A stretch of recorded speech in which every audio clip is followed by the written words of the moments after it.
हाँ जी बेटे, आज तारीख है 8 जुलाई 2020। चलिए जी, अपनी क्लास को स्टार्ट करते हैं। क्योंकि कल सिलेबस में कुछ रिडक्शन हुआ है, तो अब जरा ध्यान से आप मेरी बात को सुनिएगा। आप जल्दी से अपनी अपनी बुक ओपन करिए। मैं आपको बता देता हूं कि आपको कहां तक आपको क्वेश्चंस कवर करने हैं। जल्दी से बुक ओपन करिएगा।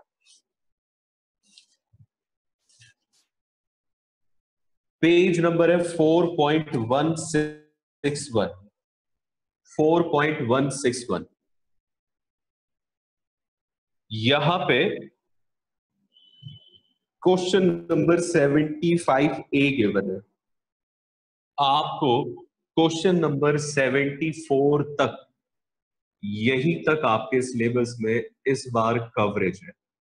75 से लेके इसके बाद वाले जितने भी क्वेश्चंस हैं, बिफोर एडिशनल क्वेश्चंस, मतलब ये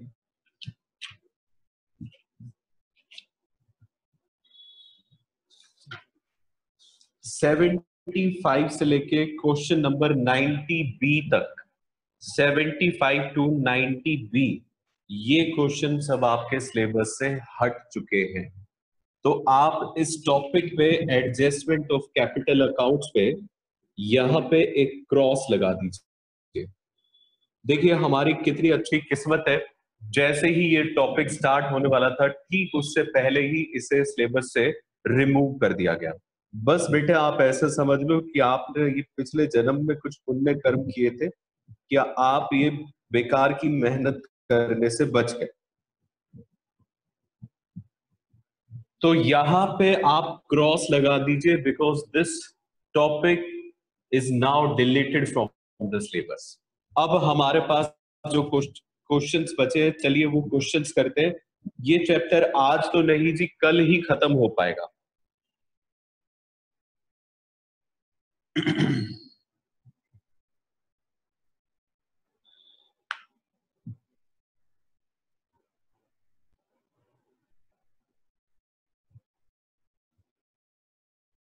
अब आप जल्दी से आ जाइए, पेज नंबर है 4.149। Page number is 4.149।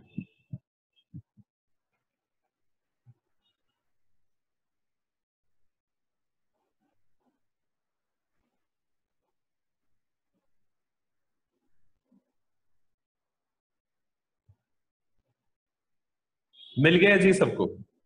इसमें है जी क्वेश्चन नंबर 49।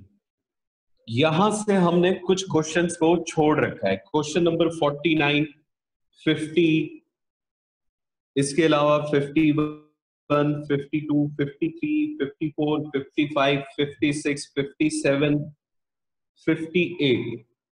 क्वेश्चन नंबर 58 तक हमने अभी तक नहीं किए।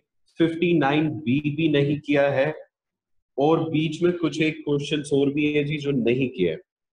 तो चलो बेटे जी, अब हमें ये वाले क्वेश्चंस आज कवर करने हैं। ठीक है, आप जल्दी से बुक ओपन कर लीजिए। क्वेश्चन नंबर 49 मैं आपको करा रहा हूं।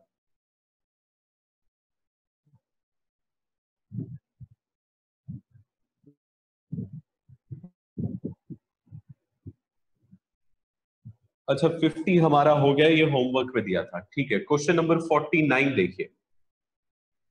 पास journal entries to record the following transactions on the admission of a partner. यहां पे सिर्फ और सिर्फ जर्नल एंट्रीज डिमांड की गई है। कहते हैं जी आप जर्नल एंट्रीज पास करिए। ये सारे डिफरेंट केसेस में, ये सारी की सारी जर्नल एंट्रीज रीवैल्यूएशन से रिलेटेड है। ठीक है, जैसे कि पहली है, land and building is under valued bye ₹2 lakh. Land and building की जो कीमत है वो हमने कम लगा रखी थी 2 लाख रुपए से।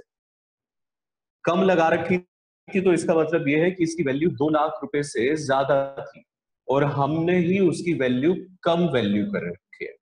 तो बेटे आपने अगर वैल्यू इसकी गलत वैल्यू कर रखी है और कम वैल्यू कर रखी है, सही करने के लिए आपको इसकी वैल्यू को क्या करना पड़ेगा, इंक्रीज करना पड़ेगा।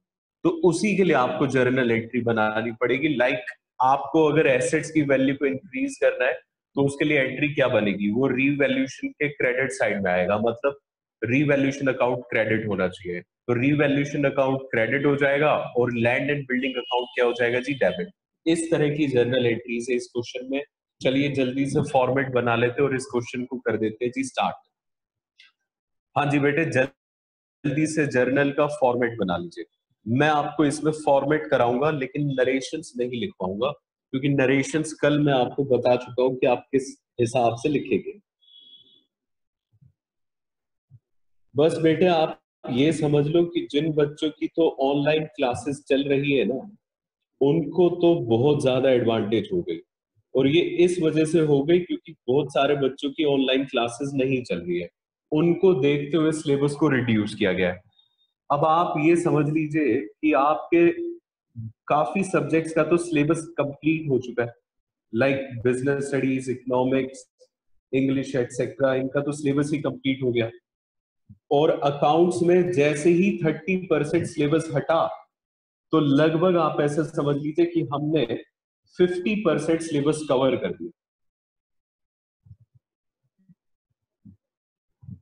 आप खुद सोचिए कि अभी जून का महीना एंड हुआ है, वी आर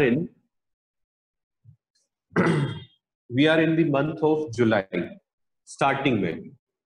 जुलाई के एंड तक आप ऐसा समझ लीजिए कि आपकी ये वाली बुक फिनिश हो चुकी होगी। ठीक है जी, बाकी जो दो बुक्स है उसमें ज्यादा सिलेबस है नहीं और उनमें भी एक चैप्टर हट गया है। तो बेटे आप ऐसा समझ लो कि बड़े मजे हो गए आप लोगों के, बहुत फायदा हो गया आपको। अब भी अगर आपके अच्छे मार्क्स नहीं आएंगे ना, तो आप ऐसा समझ लो कि जिंदगी में कभी आ ही नहीं सकते थे। लेकिन हाँ, एक और बात मैं आपको बता दूं, अगर सिलेबस सीबीएसई कम कर रहा है तो उसे भी ये बात पता है कि काफी बच्चों ने ऑनलाइन क्लासेस कर ली है, इस वजह से उनके मार्क्स ज्यादा फ्लक्चुएट कर सकते हैं। कहने का मतलब उनके मार्क्स जो है वो ज्यादा आ सकते हैं, ओवर वैल्यू हो सकते हैं उनके मार्क्स। तो ऐसी सिचुएशन में कंट्रोल करने के लिए वो इस बार पेपर आसान नहीं बनाएगा, पेपर को वो जरूर डिफिकल्ट बनाएगा। खैर आप अपनी तरफ से तैयारी पूरी करके रखिएगा, क्योंकि सिलेबस अगर कम हो जाए तो ऐसे में आप तैयारी बड़ी आसानी से कर सकते हैं। चलिए जी, क्वेश्चन नंबर 49 है, जर्नल एंट्रीज है। सबसे पहले है first part, land and building under valued है 2 लाख से। इस बात का मतलब समझिएगा कि लैंड एंड बिल्डिंग की वैल्यू 2 लाख रुपए से कम लगाई गई है। ठीक है जी, अगर कम लगाई गई है तो अब लैंड एंड बिल्डिंग की वैल्यू बढ़ाएंगे, और क्योंकि आप एसेट्स की वैल्यू बढ़ा रहे हो तो ऐसी सिचुएशन में लैंड एंड बिल्डिंग अकाउंट हो जाएगा जी डेबिट। तो एंट्री बनेगी land and building account debit to revaluation account. आपके लिए फायदा हो गया अगर एसेट्स की वैल्यू बढ़ गई। लो जी, ये पहली एंट्री हो गई और ये वैल्यू बढ़ी कितने से, 2 लाख रुपए से। Next, second, stock is overvalued by 20%, book value of stock 60,000। अब ये बहुत अच्छी एडजस्टमेंट है जो हमें समझनी है, जरा ध्यान से देखिएगा। इसे मैं यहां पे अलग से समझाऊंगा, आप भी इसे लिखते हुए चलिएगा ताकि बाद में आपको दिक्कत ना हो। हालांकि मैं आपको बता दूं कि एग्जाम में इसके लिए कोई वर्किंग नोट बनाने की जरूरत नहीं है। एंट्री नंबर 2, ये वर्किंग नोट मैं इस वजह से बना रहा हूं ताकि आपको ये समझ में आ जाए।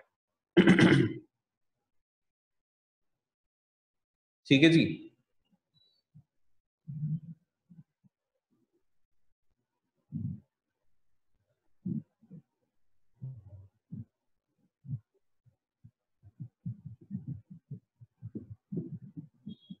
सिद्धांत मैं मंडे का लेक्चर भेज दूंगा, उसमें मैंने एक ही क्वेश्चन कराया था, वो मेरे पास रिकॉर्डेड है, मैं आज उसे अपलोड करके सेंड कर दूंगा।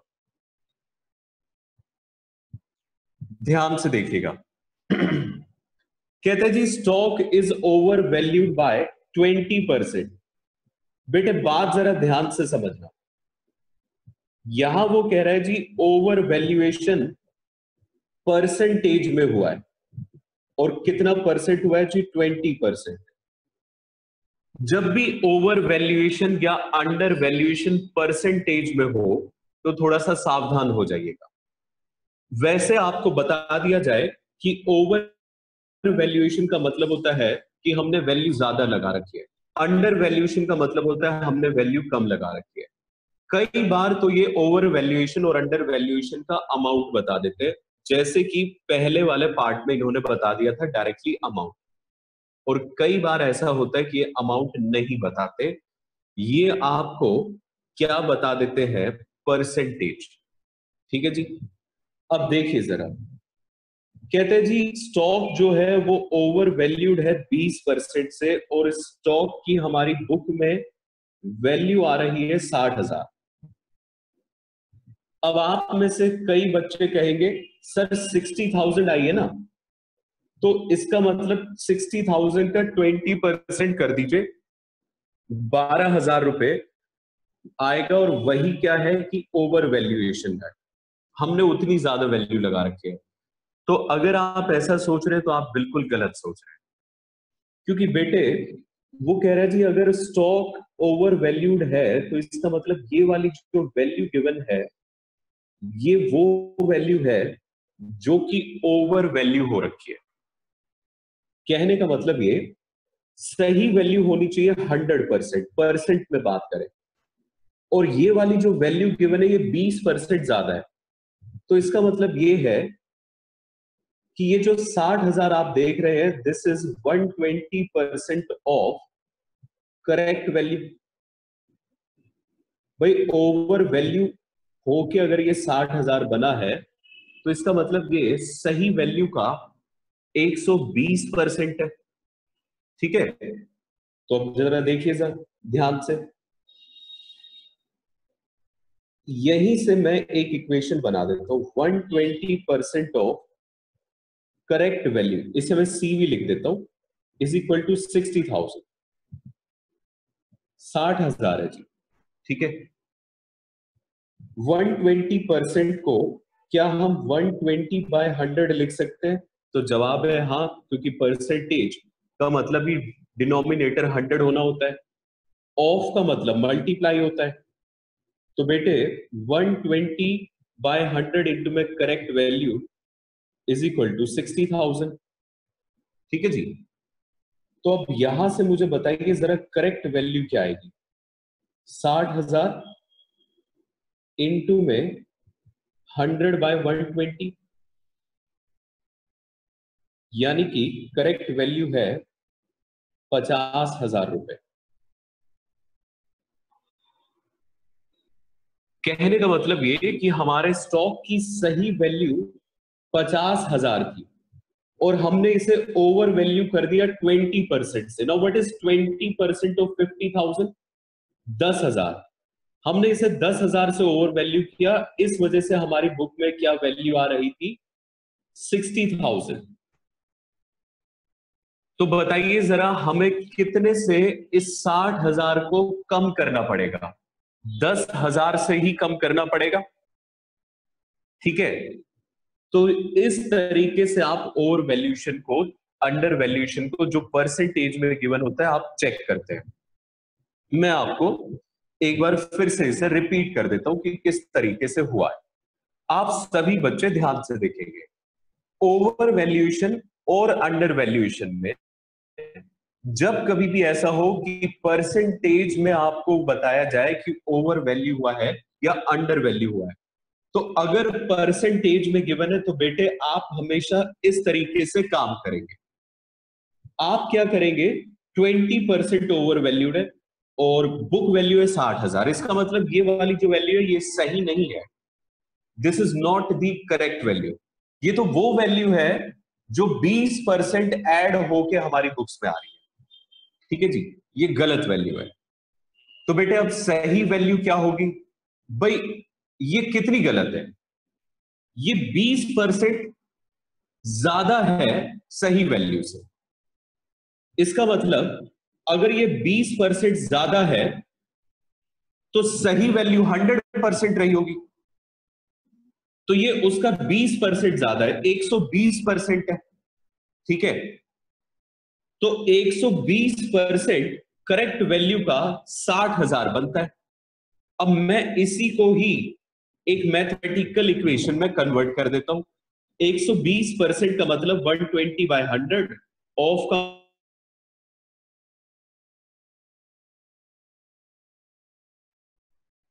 ठीक है जी।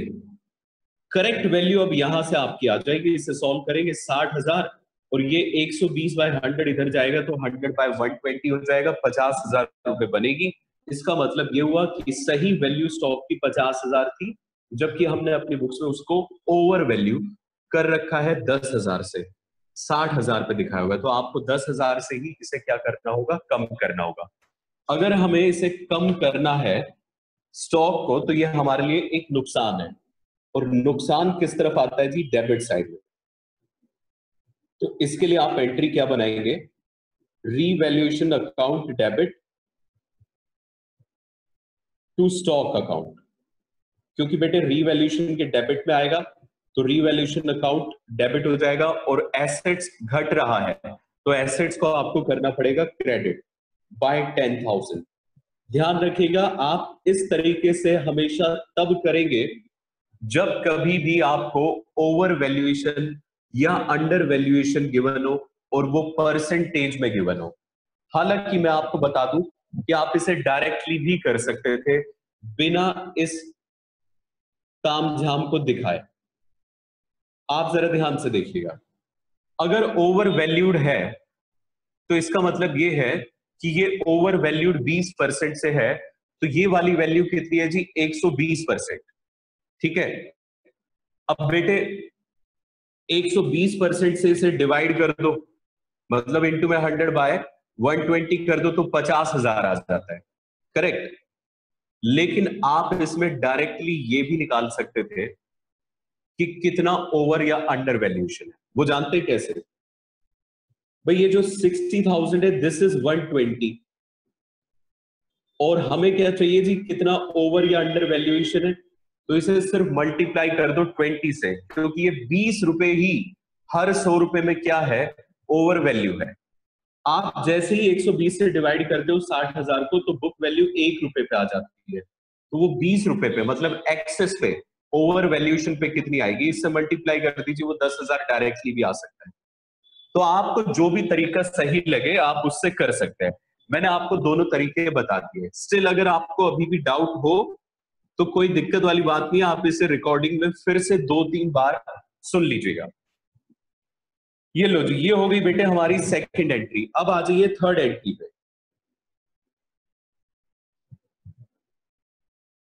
तीसरी एंट्री में कहता है जी, provision to be made for compensation of ₹20,000 to an ex employ. कहते हैं जी एक प्रोविजन बना दीजिए। मैंने आपको बताया है provision is nothing but a liability.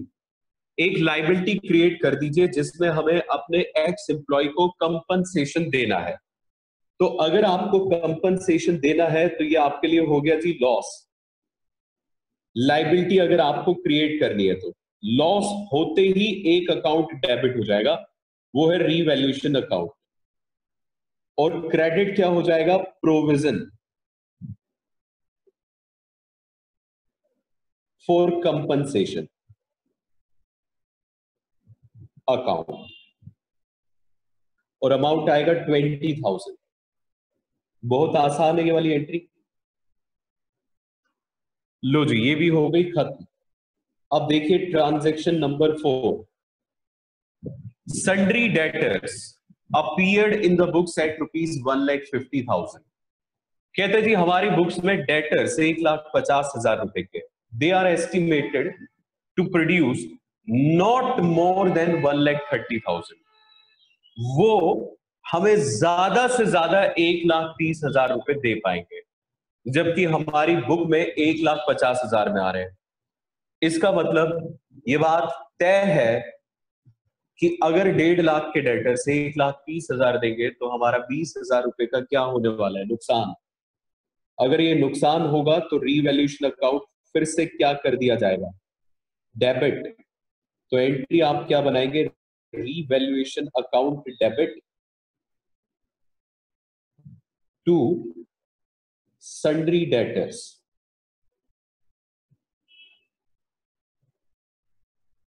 और अमाउंट आएगा जी आपका 20,000।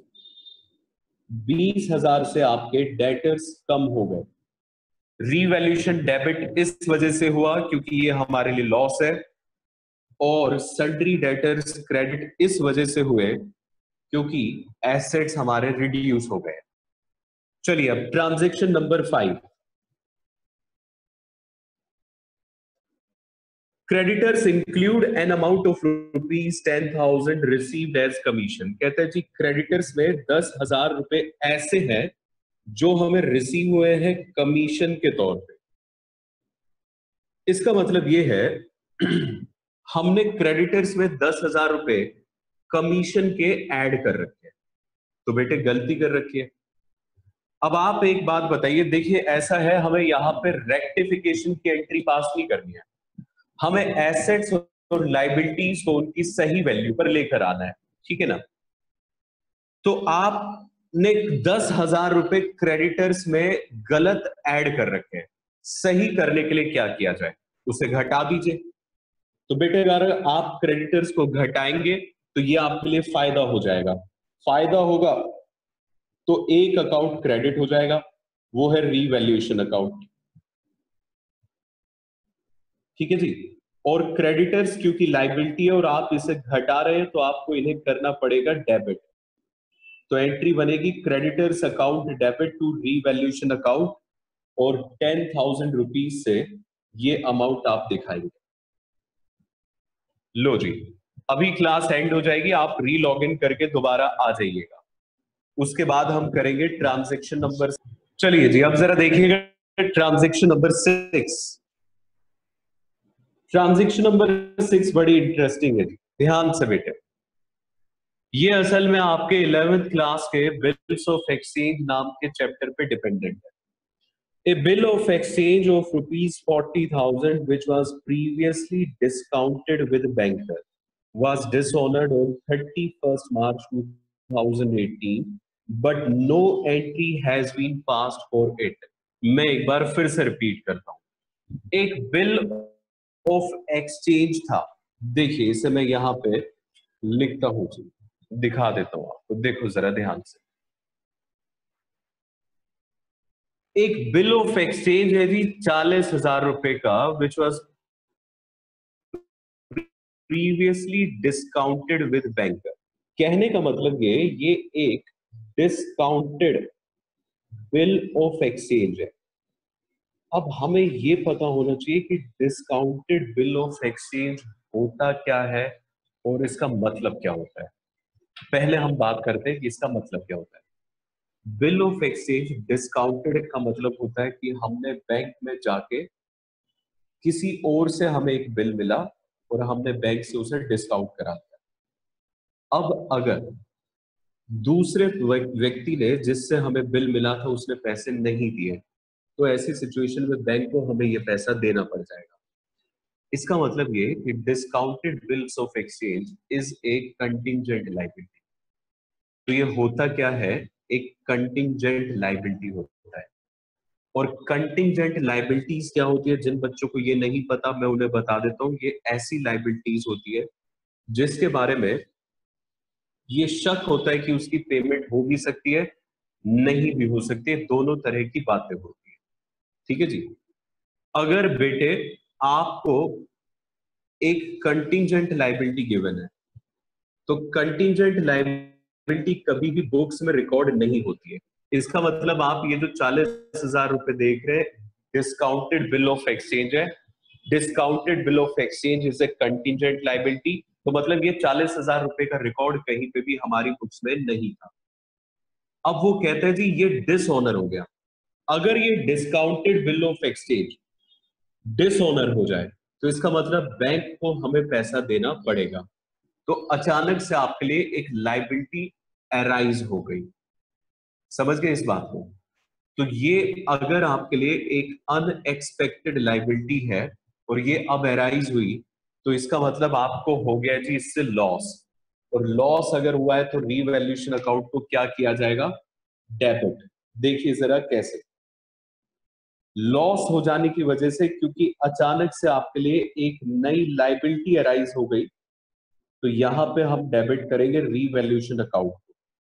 तो एंट्री बनेगी जी revaluation account debit to liability for bills of exchange. आपके लिए एक लाइबिलिटी बन गई है।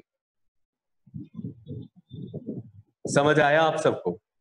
या फिर ऐसा भी हो सकता है कि आप इसे लाइबिलिटी ना दिखाएं और आप इसे क्या दिखा दें कि आपने,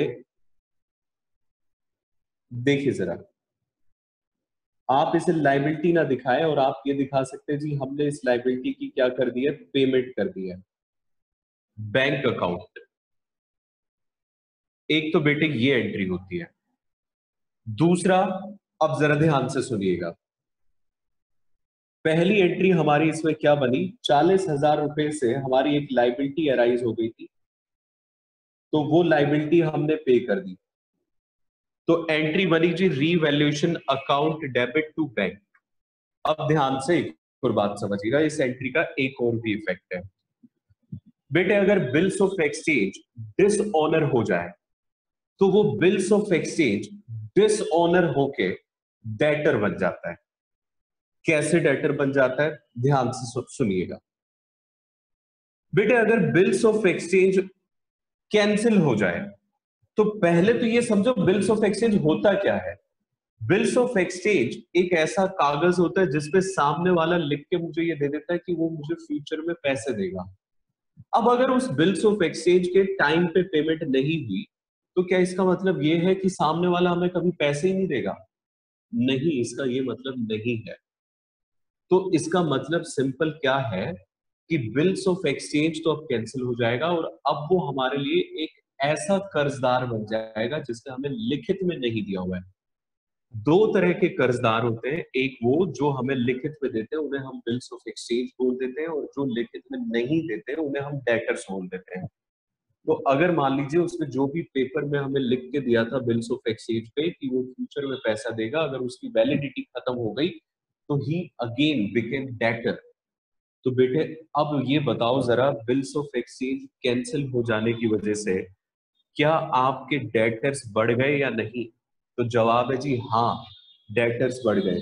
तो इसी में एक और एंट्री होगी, अगर डेटर्स बढ़े तो आपके लिए हो जाएगा फायदा, सन्ड्री डेटर्स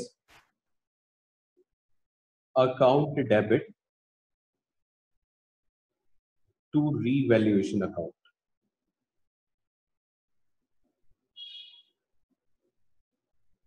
40,000 से इस पर्टिकुलर ट्रांजैक्शन में ये दो एंट्रीज होनी थी। मैं एक बार फिर से इसे समझाता हूं और फिर इसकी जो फाइनल एंट्री बनेगी वो भी आपको बताता हूं। ध्यान से सुनिए, एक बिल्स ऑफ एक्सचेंज हमने बैंक से डिस्काउंट करा लिया था, ठीक है, वो डिसऑनर हो गया। जैसे ही डिसऑनर हुआ तो हमें बैंक को पैसा देना पड़ेगा, और देना क्या पड़ेगा जी, बैंक उस पैसे को हमारे अकाउंट से तुरंत काट देगा, तो हमारा बैंक अकाउंट हो जाएगा क्रेडिट, डन। और बेटे अगर आपको ये पैसा देना पड़ गया तो आपके लिए बैठे बिठाए क्या हो गया, नुकसान 40,000 का। तो एक तो इफेक्ट ये आया कि डिस्काउंट बिल ऑफ एक्सचेंज जो था अगर वो डिसऑनर होता है तो पहला इफेक्ट उसका ये होता है कि आपका जो बैंक अकाउंट है वहां से पैसे कट जाते हैं और आपके लिए एक नई लाइबिलिटी बन जाती है। दूसरा इफेक्ट ये है कि वो बिल्स ऑफ एक्सचेंज अब डेटर्स में कन्वर्ट हो जाएगा, तो कहने का मतलब डेटर्स बढ़ जाएंगे। तो एंट्री क्या बनेगी, सन्ड्री डेटर्स टू रीवैल्यूएशन, क्योंकि अचानक से अगर आपके एसेट्स बढ़ गए तो ये आपके लिए फायदा हो गया। ये दोनों एक ही दिन की एंट्री है, और अगर मान लीजिए एक ही दिन में रीवैल्यूएशन डेबिट होता है और रीवैल्यूएशन क्रेडिट होता है सेम अमाउंट से, तो बेटे ये वाला अकाउंट तो अपने आप ही क्या हो जाता है, कैंसिल। तो बताइए what are we left with, we are left with only one entry, that is sundry debtors हमारे डेबिट हो गए,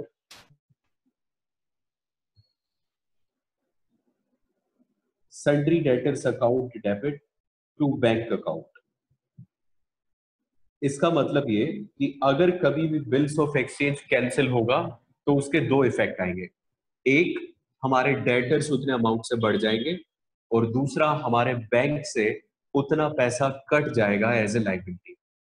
ये एक सिंगल एंट्री आप इसमें बना सकते हैं, या तो ये दो एंट्री बनाइए या फिर ये एक सिंगल एंट्री बनाइए। मेरी सलाह आपको ये होगी कि आप ये सिर्फ एक सिंगल एंट्री में काम चलाइएगा, ऐसा इस वजह से क्योंकि आपका समय बचेगा, और दूसरा एक ही दिन में एक अकाउंट को डेबिट और क्रेडिट नहीं किया जाता है, तो it is better to pass only one entry. आप इसे याद कैसे रखेंगे कि अगर कभी भी discounted bills of exchange cancel होता है तो वो कैंसिल होके हमारे बैंक से पैसा बैंक काट लेता है, क्योंकि वो पैसा अल्टीमेटली हमें देना है, लेकिन हम सामने वाले को वो पैसा छोड़ते नहीं है, वो पैसा कन्वर्ट हो जाता है जी इसमें डेटर्स में, तो एक एसेट आपका क्रिएट हो जाता है और पैसा आपके यहाँ से कट जाता है। तो बस ये एंट्री बनेगी, और ये रीवैल्यूएशन अकाउंट में अगर आपने सिंगल एंट्री की तो ये दिखाने की जरूरत नहीं है, लेकिन अगर आपने ये दो एंट्रीज की तो ये रीवैल्यूएशन अकाउंट में डेबिट में भी दिखाया जाएगा और क्रेडिट में भी दिखाया जाएगा। अब बताइए जरा, क्या आप सबको ये वाली एंट्री समझ में आ गई? हाँ या ना में जल्दी से जवाब दें।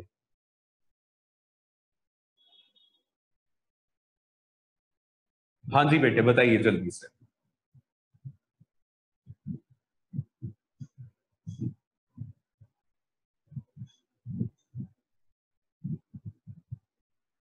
प्रतीक, सीमा, बताइए जल्दी से, समझ आया या नहीं?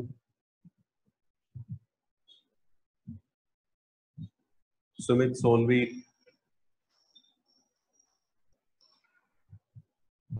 ओके जी, चलिए सबको फिर क्लियर हो गया ये।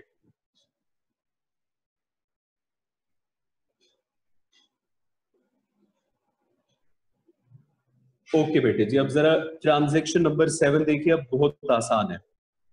Value of machinery is to be decreased to ₹1,20,000। कहता है जी मशीनरी की वैल्यू को हम घटा देंगे टू 1,20,000, मतलब इतने तक घटाना है, और बुक वैल्यू है 2 लाख। 2 लाख की चीज अगर आप 1,20,000 तक घटा रहे हैं तो आपको नुकसान होगा, और कितने रुपए का नुकसान होगा? 80,000 का। तो इसके लिए आपको रीवैल्यूएशन अकाउंट को करना पड़ेगा डेबिट, क्योंकि ये आपके लिए लॉस है। तो एंट्री बनेगी जी revaluation account debit to machinery account.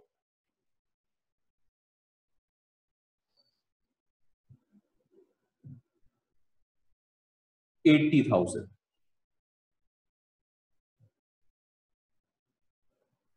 Okay, अब देखिए transaction number 8। Value of machinery is to be decreased by ₹1,20,000, जबकि बुक वैल्यू है 2 लाख रुपए। देखिए 7th और 8th में टू और बाय का ही अंतर है, और अदरवाइज आपका सब कुछ सेम है। तो बेटे टू और बाय ये स्ट्रेस देकर बताना चाहता है कि टू का मतलब और बाय का मतलब आपको क्लियर हो जाए। टू का मतलब होता है इतने तक और बाय का मतलब होता है इतने से। तो यहां पे बेटे आपका नुकसान हुआ, मशीनरी घटी कितने से? 1,20,000 से। तो आप एंट्री क्या बनाओगे? Revaluation account debit to machinery account 1,20,000 रुपए।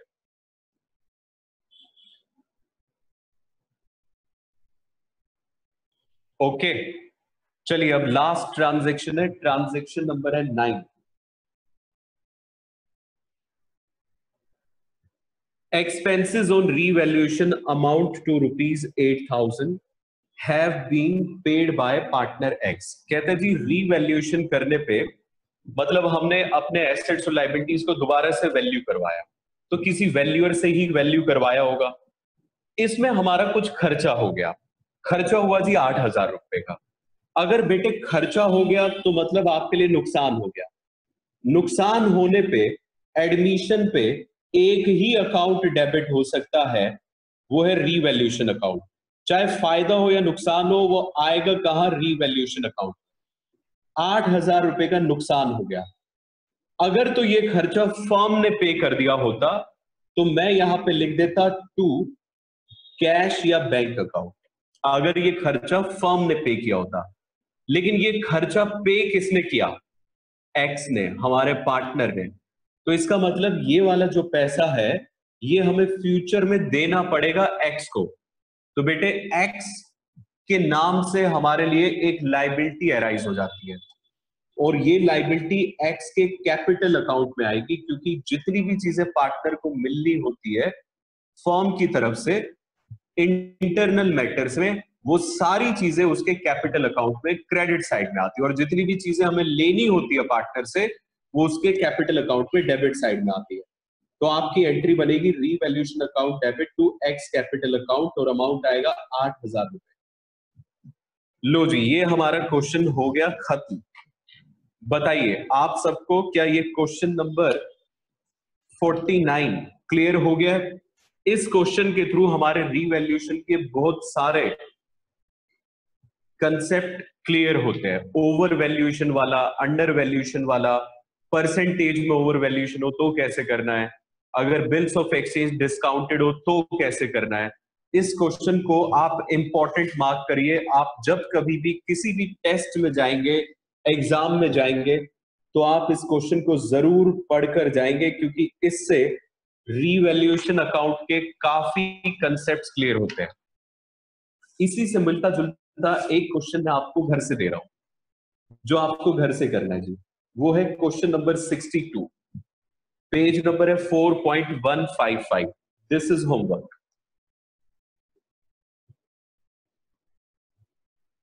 Question number 62। इसके अलावा भी कुछ और होमवर्क है। वो होमवर्क असल में है किस चीज पे? जो हमने पुराने कंसेप्ट्स किए हुए उन पे बेस्ड है।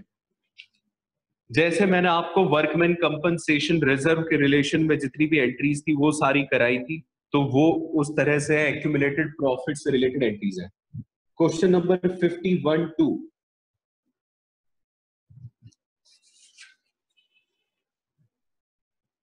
57, ये क्वेश्चंस भी आपको घर से करने। मैं एक बार फिर से बता दूं, काफी बच्चों ने होमवर्क सेंड नहीं किया था। बेटे देखो ऐसा है, इस वक्त पे तो आपको ये काम करने में जरूर तकलीफ होगी, लेकिन इस तकलीफ को अगर अभी बर्दाश्त कर लोगे तो फ्यूचर में जाके जब फाइनल एग्जाम्स आ रहे होंगे तो यही तकलीफ आपको मार्क्स देगी। इस दुनिया में कुछ भी मुफ्त में नहीं मिलता है। इस दुनिया की रीत है जी, नेचर में आपको हमेशा कुछ ना कुछ देना पड़ता है, उसी के बदले में आपको रिटर्न में चीजें मिलती हैं।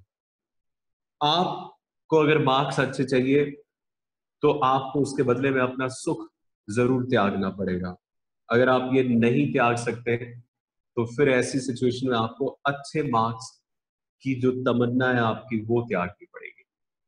तो अब आप देख लीजिए आपको क्या चाहिए, सुख चाहिए या फिर एक अच्छा कैरियर चाहिए। देखिए ये जो सुख अभी आप लेंगे ये बड़ा टेम्पररी है। एक अच्छा कैरियर जिंदगी भर सुख देगा, ये आपको कुछ दिनों के लिए ही सुख देगा, ये इस वक्त पे जो आप आनंद लेंगे। लेकिन आप यकीन मानिएगा, अगर कैरियर नहीं बनाना तो आप इस सुख को लेके पूरी जिंदगी दुख उठाएंगे, और उस वक्त पे आपके पास वापसी जाने का कोई चांस नहीं होगा। तो बेटर यही है कि इस वक्त पे मेहनत की जाए, भले हमारा मन कुछ भी कहता रहे, हमें फिर भी अपने आप को बांध के समेट के लगे रहना चाहिए। ये क्वेश्चन हर एक बच्चे के होमवर्क में आने चाहिए। ठीक है, चलिए आज की क्लास यहीं पे एंड करते हैं। आप प्लीज इतना होमवर्क मुझे सेंड कर दीजिएगा। Thank you. कल फिर आपसे मुलाकात होगी, और हाँ, अगर सिलेबस को लेके कोई हमारी क्लास होगी तो मैं वो आपको अपडेट कर दूंगा। हो सकता है कि मैं आज ही वो क्लास रखूं।